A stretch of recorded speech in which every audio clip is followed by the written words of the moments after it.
بسم اللہ الرحمن الرحیم۔ الفرق بین احکام الشرعیہ و احکام القوانین الوضعیہ للشراء الجبری۔ اس سے پہلے آپ کے سامنے یہ تفصیل آئی کہ بعض صورتوں میں جبراً خریداری یا جبراً کوئی چیز بیچنا یہ جائز قرار پاتا ہے اور متعاقدین کی رضامندی کوئی لازمی نہیں ہوتی۔ البتہ شریعت کا نقطہ نظر اس حوالے سے یہ ہے کہ ضرورت اور حاجت عامہ کی بنا پر یہ جبری بیع کی جا سکتی ہے، لیکن شرط یہ ہے کہ بائع کو اس کا جو عوض بنتا ہے بازاری قیمت کے اعتبار سے وہ اس کو دے دیا جائے گا۔ اس حوالے سے بین الاقوامی قوانین کیا ہے یا قوانین وضعیہ کی تفسیر کیا ہے، تو یہاں سے اسی کو ذکر کر دیتے ہیں۔ چونکہ اس حوالے سے شریعت کے احکام اور قوانین وضعیہ میں واضح فرق ہے، اس وجہ سے یہاں ان کے احکام ذکر کرنے کے بجائے ڈائریکٹ فرق ہی کو واضح کیا ہے۔ کہتے ہیں ان معظم القوانین الوضعیہ تجیز للحکومت الشراء الجبری والاستئجار الجبری۔ قوانین وضعیہ کا بڑا حصہ تجیز جائز قرار دیتا ہے للحکومت حکومت کے لیے شراء الجبری جبراً خریداری والاستئجار الجبری اور جبری طور پر کوئی جگہ کرایہ پر لینا۔ یہ اضافہ ہے، وہاں پر صرف بیع کی بات تھی، یہاں اجارہ کی بات بھی آ گئی۔ کیا مطلب ہے؟ اجارہ جبراً اجارے پر زمین لینے کی صورت یا دکان لینے کی صورت یہ ہے کہ کوئی شخص ہے وہ آپ کو دکان کرائے پر نہیں دے رہا یا گھر کرائے پر نہیں دے رہا، لیکن حکومت اس پر جبر کر کے وہ اسے لینا چاہے کرایہ پر تو لے سکتی ہے یا نہیں، اس کا ذکر ہے۔ تو کہتے ہیں حکومت لے سکتی ہے۔ وَلَكِنَّهَا تَفْسَحُ لِلْحُكُومَةِ مَجَالًا أَوْسَعَ مِمَّا هُوَ مجاز فی شریعت الاسلامیہ، لیکن یہ جو قوانین وضعیہ ہے یہ حکومت کے لیے میدان کو اور ہی کشادہ کر دیتا ہے۔ اوسع مما هو مجاز فی شریعت الاسلامیہ، شریعت سے بھی زیادہ کشادہ اور وسیع۔ والفروق الجوہریہ فیما بین الشریعت الاسلامیہ والقوانین الوضعیہ یمکن تلخیصها فیما یلیہ۔ اس حوالے سے شرعی احکام اور قوانین وضعیہ کے درمیان جو فرق ہے، بنیادی بڑے بڑے فرق، یہ وہ ہے جن کا خلاصہ ہم آنے والی عبارت کے اندر پیش کر دیتے ہیں۔ کہتے ہیں ان شریعت الاسلامیہ انما تجوز الشراء الجبری للضرورہ، شریعت اسلامیہ ضرورت کی بنا پر جبراً خریداری کی اجازت دیتی ہے، اب الحاجت العامہ یا حاجت عامہ کی وجہ سے اجازت دیتی ہے، لیکن کب؟ جب بعد استنفاد جمیع الوسائل التي يمكن بها قضاء تلك الحاجہ، جب وہ تمام وسائل ختم ہو جائے جن وسائل کے توسط سے اس حاجت کو پورا کیا جا سکتا ہے، یعنی جب وہ وسائل باقی نہ رہے، کوئی ایسا سبب باقی نہ رہے جس سے اس حاجت کو پورا کیا جا سکتا ہو، تو پھر شریعت اجازت دیتی ہے کہ جبراً شراء اور جبراً بیع کی جائے۔ اب بات سمجھ میں نہیں؟ اس سے اس بات کی طرف اشارہ ہے کہ اگر کوئی اور سبب، کوئی اور ذریعہ اس حاجت کو پورا کرنے کے لیے موجود ہو تو پھر جبراً بیع کرنا، شراء کرنا جائز نہیں ہوگا۔ سمجھ گئے بھائی؟ مثال کے طور پر یوں سمجھ لیجئے کہ آپ کو ضرورت ہے غلہ کی، گندم کی ضرورت ہے، مجھ سے آپ خریدنا چاہتے ہیں، میں نہیں دے رہا، لیکن دوسرے بھائی کے پاس، آفتاب شہاب کے پاس گندم ہے، وہ بیچ رہا ہے، آپ کی ضرورت اس سے پوری ہو رہی ہے، لہذا اس صورت میں آپ کا مجھ پر جبر کرنا جائز نہیں ہوگا۔ سمجھ گئے؟ یہ استنفاد لفظ ہے نا، نفت سے، نفت کا مطلب ختم ہو جانا۔ ولكن معظم القوانين الوضعية أجازت الشراء الجبرية في أي حاجة، لیکن قوانین وضعیہ کا بڑا حصہ یہ بڑے پیمانے پر اس نے اجازت دی ہے الشراء الجبری، جبری خریداری کی، فی ایت حاجت، کسی بھی ضرورت کے لیے، کسی بھی حاجت کے لیے، حاجت عامہ ہو یا خاصہ ہو۔ ہمارے یہاں حاجت خاصہ کے لیے تو جائز نہیں ہے، حاجت عامہ کے لیے جائز ہے، کیونکہ حاجت عامہ یہ ضرورت خاصہ کی جگہ پر اتر جاتی ہے۔ دون تقییدها بالحاجت العامہ، اس کو حاجت عامہ کے ساتھ مقید نہیں کیا ہے۔ ولا استنفاد الوسائل الاخرى، اور نہ اس کے ساتھ اس کو مقید کیا ہے کہ دیگر وسائل ختم ہو جائیں۔ ہم نے یہ شرط لگائی تھی، ایک حاجت عامہ ہو، دوسری شرط یہ کہ دیگر وسائل ختم ہو، ٹھیک ہے؟ تو پھر اس صورت میں شراء جبری اور بیع جبری کی اجازت۔ حتی ورد فی بعض القوانین، یہاں تک کہ بعض قوانین کے اندر یہ وارد ہے، ان العقارات يمكن شراؤها جبرا اذا احتاجت الیها ایت شرکت تجاریت مصاحبۃ، کہ زمینوں کا خریدنا ممکن ہے جبرن، کب؟ اذا احتاجت الیها ایت شرکت تجاریت مساہمۃ، جب کوئی تجارتی شراکت پر مشتمل کمپنی اس زمین کی خریداری کے لیے محتاج ہو جائیں، ضرورت پڑ جائے اس کو، تو اس زمین کو جبرن خریدا جا سکے گا۔ اب یہ دیکھیں کمپنی کی ضرورت ہے، عوام کی ضرورت نہیں ہے، لیکن اس کمپنی کی حاجت کے لیے بھی یہ قوانین وضعیہ زمین کو جبرن خریدنے کی اجازت دیتے ہیں۔ سمجھ گئے؟ وَلَعَلَّ الْمَقْصُودَ مِنْ ذَلِكَ، ہو سکتا ہے کہ اس کا مقصد یہ ہو ان شرکت المساہمہ، کہ شرکت مساہمہ جو ہے ربما تکون لأجل مشروع کبیر تحتاج الیہ الدولہ، کبھی کبھی یہ بہت بڑی ضرورت کے لیے بنائی جاتی ہے جس کی طرف دولت اور حکومت محتاج ہوتی ہے۔ مثال کے طور مثل صناعت الحدید وغیرہ، جیسے کہ لوہے کی صنعت ہے، اس ضرورت کے لیے کبھی کبھی حکومت خود محتاج ہوتی ہے کمپنی بنائی جائے۔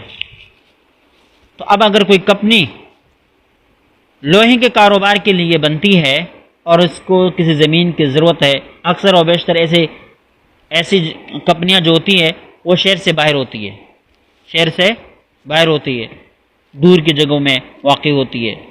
تو ایسی کمپنی کو اگر زمین کی ضرورت پڑے اور کوئی زمین اس کے لیے اچھی ہو اور وہ دے نہیں رہا زمین کا مالک، تو کہتے ہیں کہ جبر کر کے اس سے وہ زمین لے جا سکے گی۔ وَلَا يَتَيَسَّرُ لَهُ أَرْضٌ مُنَاسِبَةٌ إِلَّا بِشِرَاءِ الْجَبْرِ، اب اس کمپنی کے لیے کوئی مناسب زمین میسر نہیں ہو رہی الا بشراء الجبری، مگر شراء جبری کے ذریعے سے، یعنی جبر کر کے کسی زمین لے لے تو لے سکتے ہیں، ورنہ کوئی آسانی سے زمین ملنے والی نہیں ہے۔ وَإِنَّ مِثْلَ هَذِهِ الْأَحْوَالِ يُمْكِنُ أَن تُبَرِّرَ الشِّرَاءَ الْجَبْرِ، کہتے ہیں ان جیسے احوال ممکن ہے کہ شراء جبری کے لیے جواز فراہم کر دیں، ان جیسے صورتحال پر کیا کریں؟ شراء جبری کے لیے جواز فراہم کر دیں۔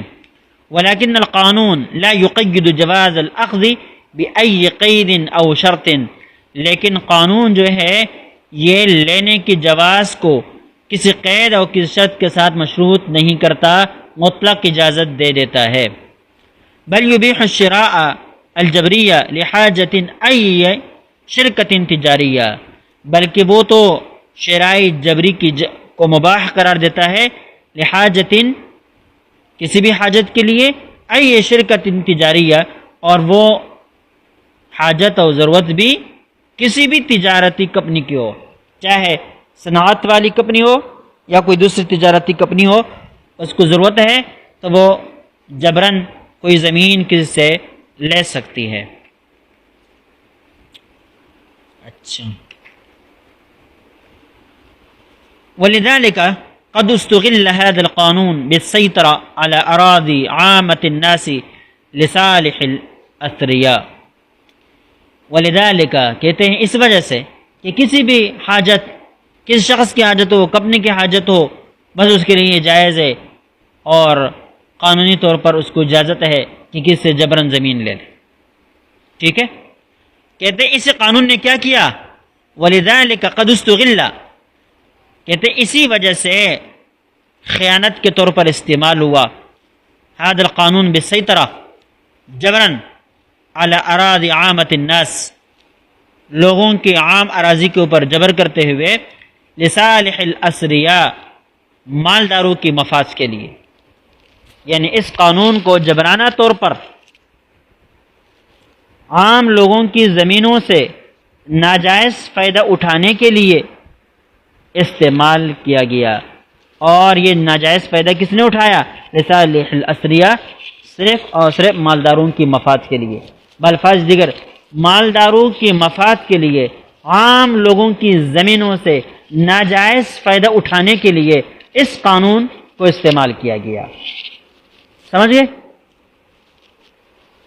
مالداروں کی مفاد کی خاطر لوگوں کی زمینوں سے ناجائز فائدہ اٹھانے کے لیے اس قانون کو غلط استعمال کیا گیا. سمجھ گئے؟ یہ استغلال کا جو لفظ ہے نا، اصل میں غلہ حاصل کرنے کے معنی میں آتا ہے، لیکن ناجائز فائدہ اٹھانے کے معنی میں بھی آتا ہے. ناجائز فائدہ اٹھانے کے معنی میں بھی یہ استعمال ہوتا ہے. ٹھیک ہے. خیانت کر کے کس چیز کو اپنے استعمال میں لے کر آنا، اس کو بھی استغلال کہتے ہیں. ما کان لنبی ان یغل، نبی کے لیے جائز نہیں کہ مال کے اندر کیا کریں؟ خیانت کریں. ولا صدقۃ من غلول، اور حرام خیانت سے حاصل شدہ مال، چوری ظلم سے حاصل شدہ مال سے صدقہ نہیں ہوتا. ٹھیک ہے. یہ واقع الفاظ ہے. اسریہ سریون کی جمع، اور یہ مالدار کو کہتے ہیں. وَهُنَاكَ قَانُونٌ آخر لِلْاِسْتِجَارِ الْجَبْرِ، کہتے ہیں یہاں ایک اور قانون بھی ہے کہ جبری طور پر آپ کسی کی زمین بھی بطور کرائے کے لے سکتے ہیں.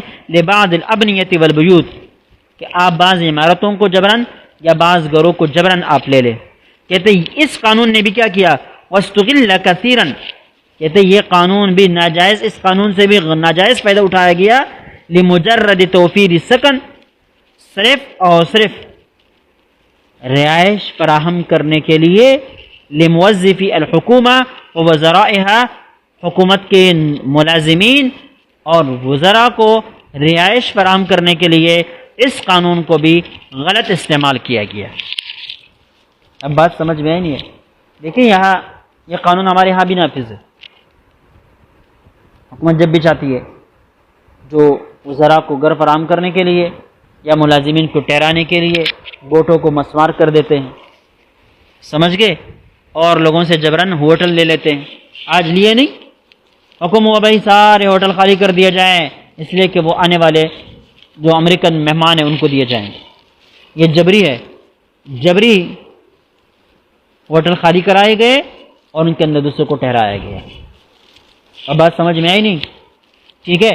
اس کی اجازت شریعت نہیں دیتی، اس کی اجازت شریعت نہیں دیتی، اور اس صورت میں تو قطعاً نہیں دیتی. کیوں؟ متبادل موجود ہے. اگر اسلام آباد کے ہوٹل والے اجازت نہیں دیتے تو کیا لاہور میں نہیں ٹھہرائے جا سکتے؟ لاہور والے نہیں دیتے تو کیا بینڈی میں نہیں ٹھہرائے جا سکتے؟ اگر وہ نہیں دیتے کیا کسی ملک کے اندر کسی اور علاقے کے اندر نہیں ٹھہرائے جا سکتے؟ اگر ایک ہوٹل والا نہیں دے رہا تو دوسرے والا دے رہا ہے، لہٰذا اس کے اوپر جبر کر کے اس کی اجازت نہیں دی جا سکے گی. سمجھ گئے بھائی؟ ان چیزوں سے آپ نے آپ کو باخبر رکھنا ہے بھائی.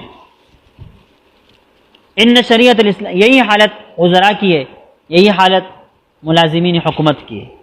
اگر ملازمین حکومت کو میں اپنا گھر عمارت کرائے پر دینے کے لیے تیار نہیں ہوں تو حکومت مجھ پر جبر نہیں کر سکتی. یہی حالت اگر کسی وزیر کو گھر کی ضرورت ہے اور حکومت مجھ سے لے رہی ہے، میں دینے کے لیے تیار نہیں تو حکومت مجھ پر جبر نہیں کر سکتی، اس لیے کہ مجھ سے نہ لو، اس سے لے لو، اس سے لے لو، اور بھی پورا شہر بھر پڑا ہے، کوئی بھی آپ کو کرائے پر گھر دے دے گا. اب بات سمجھ میں آئی نہیں آئی؟ ان شریعت الاسلامیہ انما تبیح الشراء الجبری. اب یہ قانون غلط استعمال ہو رہا ہے. اس پر کوئی اعتراض نہیں کر رہا، لیکن ختم نبوت سے متعلق جو قانون ہے اگر اس سے غلط فائدہ اٹھایا جائے تو پھر کیا کرتے ہیں؟ کہتے ہیں یہ غلط استعمال ہو رہا ہے، لہذا اس کو ہٹایا جائے، اس کے اندر ترمیم کی جائے۔ ان شریعت الاسلامیہ انما تبیح الشراء الجبری فی حاجۃ عامۃ بشرط ان یوفر للمالک القیمۃ السوقیہ یوم الاخذ۔ کہتے ہیں شریعت اسلامیہ شراء جبری کی اجازت دیتی ہے، اس کو مباح قرار دیتی ہے، فی حاجۃ عامہ، عام حاجت کے اندر، لیکن شرط یہ ہے ان یوفر للمالک کہ مالک کو فراہم کیا جائے القیمۃ السوقیہ، کیا جو بازاری قیمت ہے پوری وہ اس کو دے دی جائے، یوم الاخذ، کب دیا جائے؟ جس وقت آپ اس سے گھر لے رہے ہیں جبرن، اس وقت اس کو بازاری قیمت دے دی جائے۔ اما القانون الوضعی السائد فی بلادنا، جو قانون وضعی ہے جو ہمارے شوروں کے اندر رائج ہے وہ کیا ہے؟ فإنه يعتبر القيمة السوقية في اليوم الذي وقع فيه الإعلان من قبل الحكومة أن العقار الفلاني يراد شراؤه۔ ہمارے یہاں بھی قیمت دی جاتی ہے، لیکن کون سی قیمت دی جاتی ہے؟ دیکھ کے کہہ رہے ہیں القیمۃ السوقیہ، ہمارے یہاں قیمت سوقی کا اعتبار ہو۔ فإنه يعتبر القيمة السوقية، یہ قانون جو ہے قیمت سوقی کا اعتبار کرتا ہے، فی اليوم الذي وقع فيه الإعلان، اس دن جس میں اعلان واقع ہوا، من قبل الحکومہ، حکومت کی طرف سے، ان العقار الفلانیہ، کہ فلانی زمین جو ہے، یراد شراؤہ، اس کو خریدا جائے گا، اس کی خریداری کا ارادہ کیا گیا ہے۔ مع ان بین هذا الاعلان وبین الاخذ الفعلی اجراءات کثیرۃ، حالانکہ اس اعلان اور فعلی طور پر زمین کے لینے میں اجراءات کثیرہ، بہت سارے قانونی کاروائیاں ہوتی ہے۔ ربما تزداد فيها قیمت العقار بالبناء، اس قانونی کارروائی کے ہوتے ہوتے کبھی کبھی زمین کی قیمت بڑھ جاتی ہے اور اس طرح گھر کی قیمت بڑھ جاتی ہے۔ سمجھ گئے اس بات کو؟ بھائی کبھی ایسا ہوتا ہے نا، حکومت نے آج اعلان کر دیا کہ فلاں زمین حکومت کی ضرورت ہے، لہذا حکومت وہ زمین لے گی جبرن، آج اعلان کیا، پھر قانونی کاروائیاں شروع ہوئی، بیچ میں 6 مہینے گزر گئے، اب 6 مہینوں میں اس زمین کی قیمت بڑھ گئی، اس زمین کی قیمت کیا ہو گئی؟ 6 مہینے پہلے اس کی قیمت، فرض کر لو ایک گھر کی قیمت 10 لاکھ تھی، حکومت نے اعلان کر دیا کہ یہ گھر ہمیں ضرورت ہے، ہم یہ گھر لیں گے۔ اب قانونی کاروائیاں ہوتے ہوتے یا آرڈر پر عمل ہوتے ہوتے بیچ میں 6 مہینے گزر گئے۔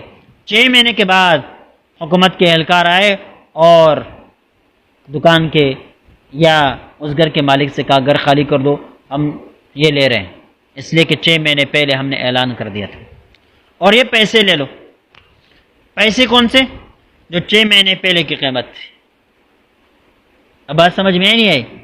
تو کہتے ہیں نہیں، شریعت کہتی ہے یوم الاخذ، جس دن آپ ان سے گھر لیں گے اس دن کی قیمت کی بازاری کا اعتبار ہوگا، جبکہ یہ قوانین وضعیہ اعلان کے دن کی قیمت کا اعتبار کرتے ہیں کہ اعلان جس دن ہوا تھا اس دن قیمت کیا تھی۔ اب بات سمجھ میں آئی نہیں ہے؟ وَكَذَلِكَ، سمجھ گئے اس بات کو نا، کہ شریعت اور قوانین وضعیہ کے درمیان یہی فرق ہے۔ شریعت کہتی ہے کہ آپ جبرن وہ کر سکتے ہیں، قیمت آپ دیں گے، کون سی قیمت دیں گے؟ جس دن آپ گھر اپنے قبضے میں لیں گے، ٹھیک ہے، اس دن کی قیمت بازاری اس گھر والے کو دے دی جائے گی۔ اور یہ کیا کہتے ہیں؟ جس دن آپ نے اعلان کیا، جس دن حکومت نے اعلان کیا اس دن جو قیمت تھی وہ قیمت گھر والے کو دے دی جائے گی۔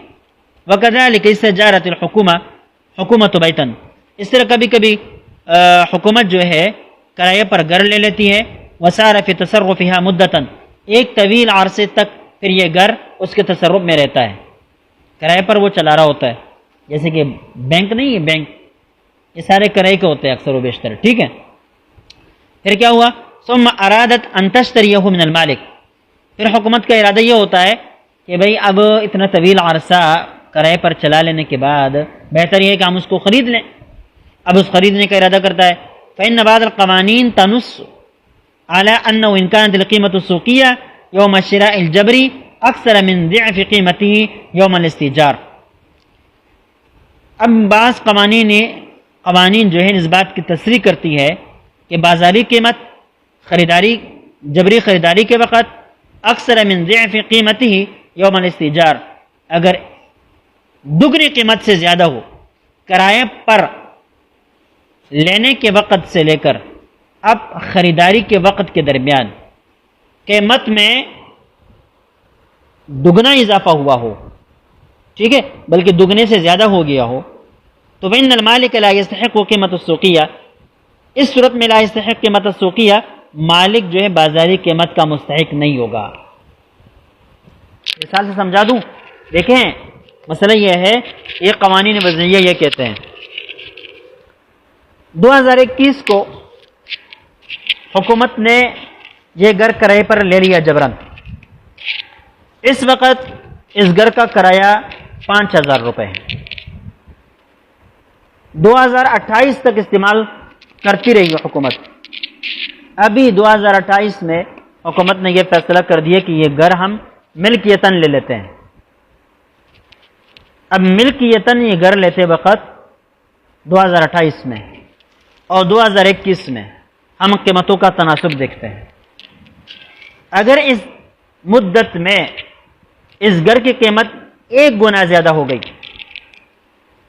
1 گنا زیادہ ہو گئی تو ٹھیک ہے، 1 گنا قیمت تو گھر والے کو اضافی دی جائے گی. لیکن اگر 1 گنا سے قیمت زیادہ ہو گئی ہو تو پھر 1 گنا سے جو اضافہ ہے وہ نہیں دیا جائے گا. کیا مطلب ہے؟ 2021 میں سے قیمت تھی 10 لاکھ روپے، 2028 میں سے قیمت ہو گئی 20 لاکھ، تو 20 لاکھ تک وہ مالک مستحق ہے. لیکن اگر قیمت ہو گئی 22 لاکھ، 23 لاکھ، 24 لاکھ، 25 لاکھ، تو 20 لاکھ سے جو بھی اوپر ہے اس کا گھر والا مستحق نہیں. اب سمجھ گئے؟ لا يستحق قیمت السوقیہ بل انما يعوض بضعف قیمت البیت یوم الاستئجار الجبری الذي يمكن ان يكون اقل بكثير من قیمت السوقیہ یوم الشراء. ہاں، 1 دگنی قیمت دی جائے گی گھر کی اس دن کے اعتبار سے یوم الاستئجار، کرائے پر لینے کے وقت سے لے کر اب تک 1 گنا جو اضافہ ہوا وہ دیا جائے گا. الجبری الذي يمكن، جو یعنی جبری طور پر جب کرائے پر لے لیا تھا، الذي يمكن ان يكون اقل بكثير من قیمت السوقیہ یوم الشراء، ممکن ہے کہ یہ جو قیمت آج جو دی جا رہی ہے ہو سکتا ہے کہ یہ قیمت بازاری قیمت سے کئی گنا کم ہو. اب سمجھ گئے؟ نہیں سمجھے میرے خیال سے. دیکھیں اس بات کو بتلانا کیا چاہ رہے، ہو سکتا ہے کہ یہ جو قیمت آج حکومتی وقت دے رہی ہے اصل قیمت سے کئی گنا کم ہو. کیا مطلب؟ 2011 میں اسے قیمت تھی 10 لاکھ روپے، 2028 میں اب حکومت اس گھر کو ملکیتاً لے رہی ہے. ہم نے بتلا دیا کہ اگر 1 گنا اضافہ ہوا ہو، مثلا 20 لاکھ تک قیمت پہنچ چکی ہو، تو حکومت کے وقت 20 لاکھ روپے دے دیتی. لیکن اگر 20 لاکھ سے اضافہ ہوا ہو، مثال کے طور پر 2 گنا اضافہ ہوا ہو، 30 لاکھ قیمت ہو گئی ہو، 3 گنا اضافہ ہوا ہو، 40 لاکھ قیمت ہو گئی ہو، 4 گنا اضافہ ہوا ہو اور قیمت 50 تک پہنچ چکی ہو، ایسا ہو جاتا ہے، تو حکومت صرف 20 لاکھ روپے دے گی، 30 لاکھ نہیں دے گی. اب کیا ہے؟ تو یہ جو حاکم وقت پیسے دے رہے، روپیہ دے رہے ہیں، یہ کیا ہے؟ کئی گنا اصل قیمت سے کم ہے، 3 گنا کم ہے. اصل قیمت ہے 50 لاکھ اور یہ دے رہے کتنے؟ 20 لاکھ، 3 گنا کم دے رہے ہیں. ٹھیک ہے؟ یہ کیا ہے؟ شریعت کے اصولوں کے خلاف ہے. سمجھ گئے؟ شریعت کہتی ہے جس وقت آپ لے رہے ہیں اس وقت قیمت لگاؤ. 2021 میں آپ نے کرائے پر لے لیا تھا، اب 2028 میں آپ ملکیتاً لے رہے ہیں، تو جس دن آپ ملکیتاً یہ لے رہے ہیں اس دن مارکیٹ کے اندر اس کی قیمت لگائی جائے. اگر 50 لاکھ کی ہے تو 50 لاکھ دو، 20 لاکھ کی ہے تو 20 لاکھ دو، قیمت کم ہو گئی تو کم دے دو. اب بات سمجھ میں نہیں آئی؟ کئی گنا زیادہ ہو گیا ہے تو کئی گنا زیادہ دے دیں۔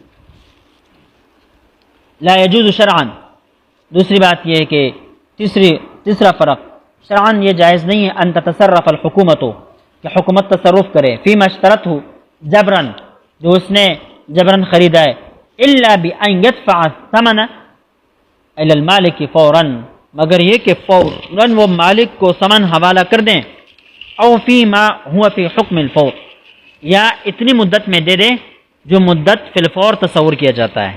مثال کے طور پر بڑی رقم کے لیے 1 مہینہ، 15 دن، 20 دن، اتنا بھی دے دیا جائے نا، پھر بھی فوراً شمار کیا جاتا ہے، پھر بھی فوراً شمار کیا جاتا ہے۔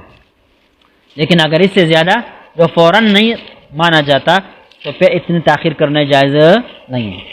وإن بعض القوانين الوضعية تزع لأداء الثمن إجراءات طويلة تأخذ مدة ومشقة يتكبدها المالك الأصلي، کہتے بعض قوانین وضعیہ ثمن کی ادائیگی کے لیے ایسے طویل قانونی کارروائیاں مقرر کر دیتی ہے، تأخذ مدتاً، جو طویل مدت لیتی ہے، ومشقہ، اور اس میں کافی مشقت بھی ہوتی ہے، يتكبدها المالك الأصلي، یہ مدت اور یہ مشقت کون برداشت کرتا ہے؟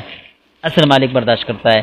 تو یہ بھی ایک ظلم ہے کہ آپ نے ایک تو جبراً زمین لے لی، دکان لے لی، گھر لے لیا، اور دوسرا یہ کہ اب ثمن کی ادائیگی بھی اپنی مرضی پر کر رہے ہو، اپنے قوانین کے مطابق کر رہے ہو، اور جن قوانین کو پورا کرتے کرتے کاغذی کارروائی کرتے کرتے ایک طویل مدت گزر جاتی ہے اور بڑی مشقت ہے، اور یہ ساری طویل مدت اور یہ مشقت کون اٹھاتا ہے؟ اصل مالک اٹھاتا ہے۔ تو یہ بھی شریعت کے خلاف ہے، سمجھ گئے؟ البیع الی من ہوا لو حق الشفع، بیع اس شخص کے ہاتھ جس کو شفع کا حق حاصل ہے، یہ بہت اہم ہے۔ یہ بھی دیکھیں خود تفسیر کرتا ہے، اس کے ظاہری صورت یہ ہے کہ مجھے حق کے شفع حاصل ہے، آپ زمین بیچ رہے ہیں، گھر بیچ رہے ہیں، ٹھیک ہے، مجھے حق کے شفع حاصل ہے۔ اب مشتری سے میں حق کے شفع کے طور پر گھر لوں گا، سمجھ گئے؟ اب اس میں مشتری کی رضامندی نہیں ہوتی، لیکن پھر بھی بے ہو جاتی ہے۔ تو یہ بھی ان مستثنیات میں سے جو ترازی طرفین کے سے استثناء ہے۔ وَكَذَلِكَ مَسْتُثْنِيَ مِن مَبْدَئِ التَّرَازِي، کہتے ہیں اس طرح ترازی کی جو بنیاد ہے اس سے استثناء صورتوں میں سے احکام شفع کے احکام بھی ہے۔ فإن الأصل في البيع، اس لیے کہ بیع کے اندر اصل یہ ہے انه متى انعقد بترازی الطرفین مستوفیا لشروط الاخرى، کہ جہاں اس میں یہ لازمی ہے کہ طرفین کی رضامندی کے ساتھ ہو اور دیگر تمام شرائط پورے ہو، فلیس لأحد غیرهما ان يتدخل في امرهما، اب کسی اور کے لیے اس بات کی اجازت نہیں ہے کہ ان دونوں کے عقد کے اندر کوئی دخل اندازی کرے۔ اصل یہ ہے کہ جب ایجاب و قبول ہو اور جو ہے نا عقد کے تمام شرائط پوری ہو جائیں تو پھر عقد تام ہو جاتا ہے، کوئی دوسرا آدمی اس میں عمل دخل نہیں دے سکتا، اصل یہ ہے۔ وَيَدَّعِي أَنَّهُ أَحَقُّ بِأَن يَشْتَرِيَ، کوئی ایسا آدمی نہیں ہے جو اس بات کا دعویٰ کرے کہ میں زیادہ اس چیز کے خریدار اور اس کے جو ہے نا مستحق ہوں۔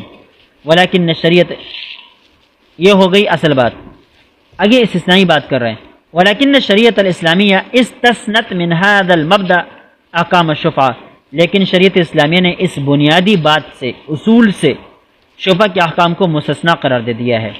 وَأَعْطَتْ حَقَّ الشِّرَاءِ لِشَرِيكِ الْبَيْعِ بِالْإِجْمَاعِ، اور خریداری کا حق شریعت نے دیا ہے بائع کے شریک آدمی کے لیے بالاجماع، اور یہ اجماعی مسئلہ ہے۔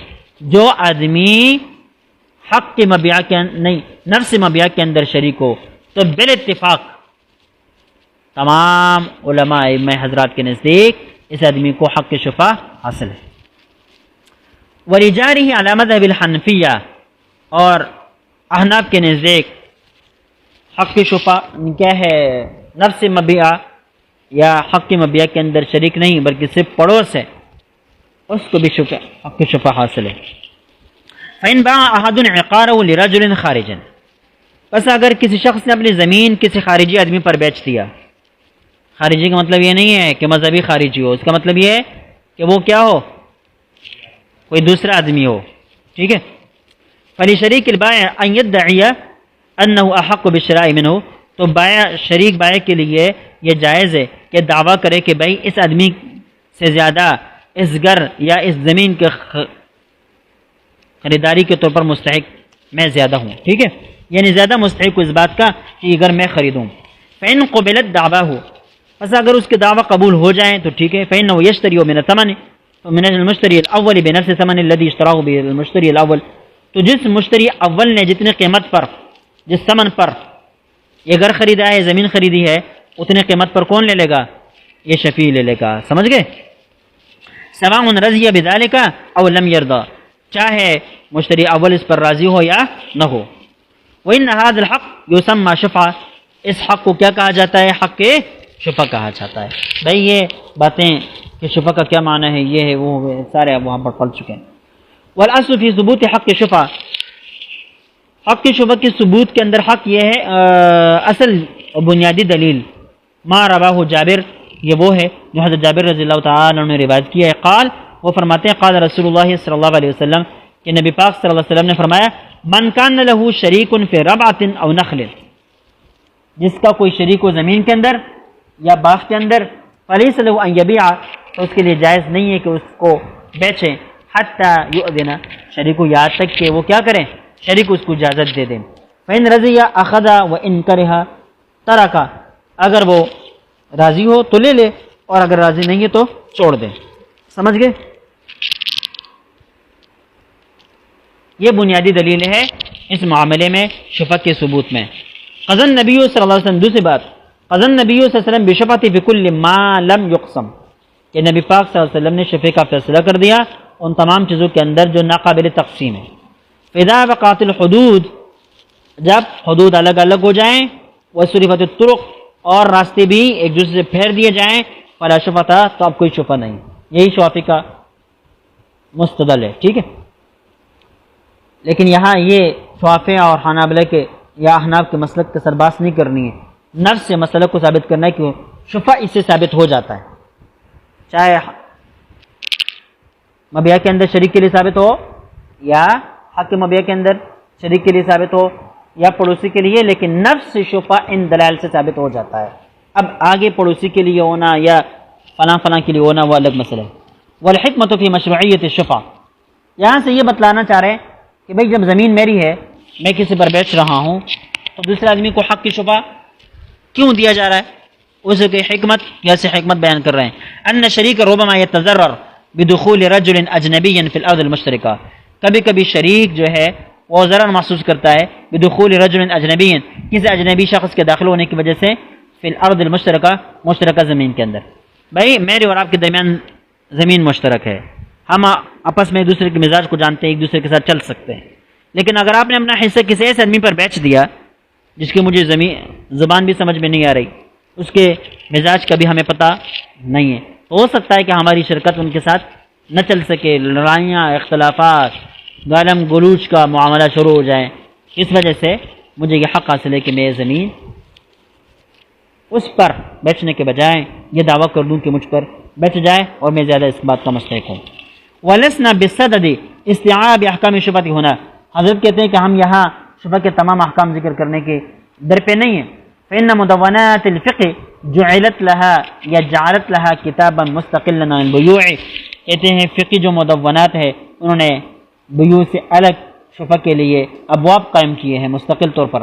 غیر اننا نريد ان نذكر بعض الاحکام الاساسیہ المتعلقہ بالبیع وتمییزه عما يعتبر شفعة في القوانین الوضعیہ، ہم یہاں چاہتے ہیں کہ بنیادی احکام کو ذکر کریں جو بیع سے متعلق ہے، اور وتمییزه عما يعتبر، اور تمییز سے متعلق ہے، اما یعتبر شفعۃ فی القوانین الوضعیہ، جو قوانین وضعیہ کے اندر شفع مانا جاتا ہے، اس کا اعتبار کیا جاتا ہے، ان سے الگ احکام ہم ذکر کرنا چاہتے ہیں۔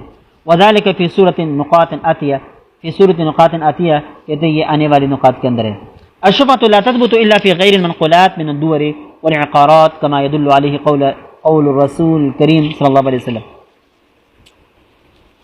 بنیادی باتیں ذکر کر رہے ہیں، بنیادی باتیں یہ ہے کہ شفع ثابت نہیں ہوتا مگر ان چیزوں میں جو غیر منقولی ہے، من الدور والعقارات، جیسے کہ گھر ہے، زمینیں ہیں، کما یدل علیہ قول الرسول کریم صلی اللہ علیہ وسلم، جیسے کہ اس کے بدلات نبی پاک صلی اللہ علیہ وسلم کا ارشاد کر رہا ہے، من کان له شریک فی ربعۃ او نخل، جس کے لیے زمین کے اندر کوئی شریک ہو یا باغ کے اندر شریک ہو، وقد أخرجه بزار من طريق أبي الزبير عن جابر قال قال رسول الله صلی اللہ علیہ وسلم لا شفعة الا في ربع او حائط.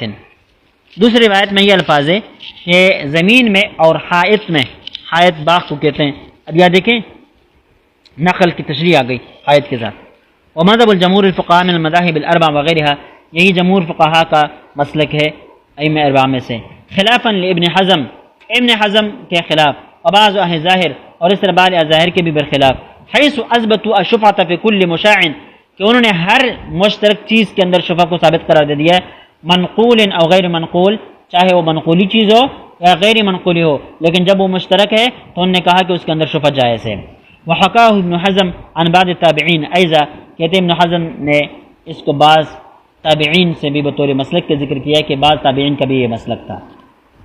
وان المالکیہ والشافعیہ والحنابلہ نصوا علی ان الشفعة لا تثبت الا لشریک فی نفس المبیع.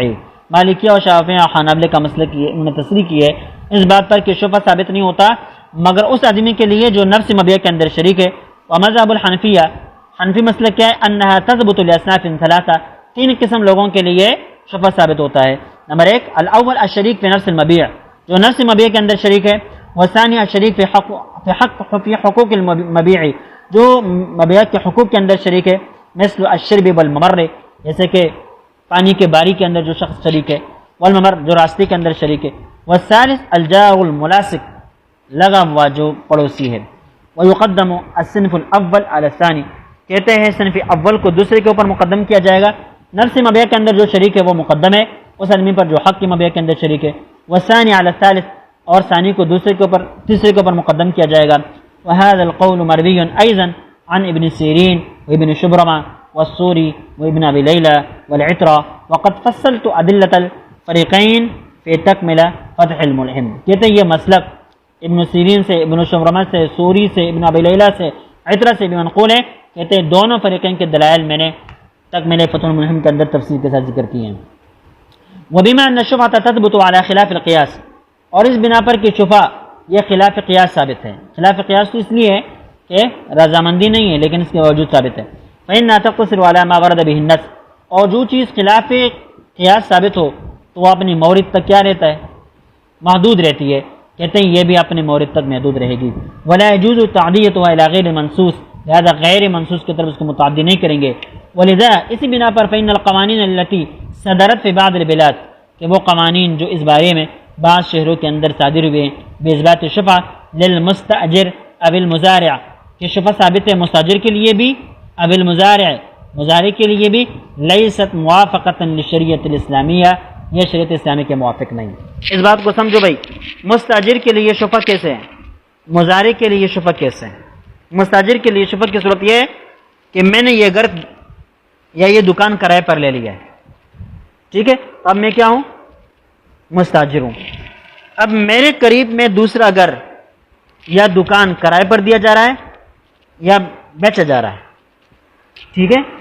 اب میں مستاجر، اس دکان کے مستاجر ہونے کی وجہ سے میں حق کے شفع کر سکتا ہوں کہ یہ گھر کسی اور کو کرائے پر نہ دیا جائے، مجھے دیا جائے، یہ کسی اور پر نہ بیچا جائے، مجھ پر بیچا جائے. یہ استحجار کی صورت ہے، ٹھیک ہے. اور مزاری کی صورت کیا ہے؟ یہ زمین ہے کسی اور کی لیکن کیتباڑی کے لیے میں نے کرائے پر لے لی ہے، مزارات کے لیے میں نے کرائے پر لے لی ہے.